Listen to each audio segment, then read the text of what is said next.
Isang maligayang Pasko para sa ating lahat and happy birthday para sa ating Panginoong Hesus.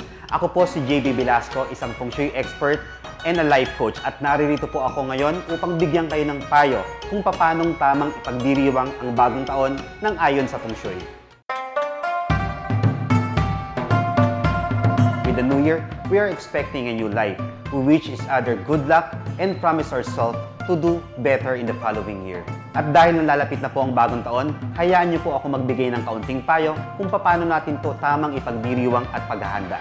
Una sa lahat ay kailangan nating pasalamatan ng ating Panginoon sa nagdaang taon at magdasal at humingi ng biyaya para sa darating na taon. Pangalawa, salubungin ang bagong taon ng mayroong malinis na pamamahay. Ngunit kinakailangan ding mag-declutter ng puso at isipan. Tanggalin ang anumang bigat na ating nararamdaman at pansamantalang kalimutan muna ang ating mga hinaharap na problema.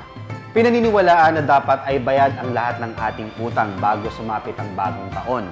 Punuin ng pera ang inyong mga wallet dahil pinaniniwalaan din na kung anong status ng inyong pinansyal sa pagsapit ng New Year's Eve ay ganun din ang inyong experience sa buong taon. Buksan ang lahat ng ilaw sa inyong tahanan upang magliwanag ang inyong bahay. Kapag maliwanag ang bahay, maliwanag din ang inyong buhay. Maglagay ng 12 round fruits sa inyong hapagkainan sapagkat ito ay nagre-represent ng 12 months of the year. Ang mga pagkain dapat nating ihanda sa ating hapagkainan tuwing bagong taon ay gaya ng mga sticky rice. Ang sticky rice ay pininiwala ang pampakapit daw ng swerte.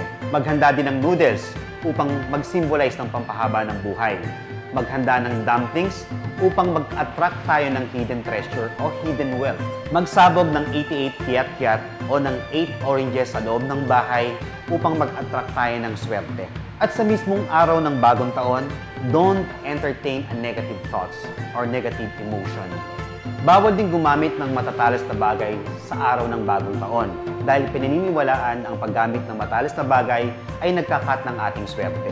Bawal ding maglinis sa mismong araw ng bagong taon dahil itataboy natin ang mga swerte na pinapasok natin noong New Year's Eve. Uulitin ko po, kinakailangan maging masaya sa buong araw ng bagong taon at magpasalamat sa ating Panginoon. Ako po si JB Velasco, bumabati sa inyo ng masaya at manigong bagong taon.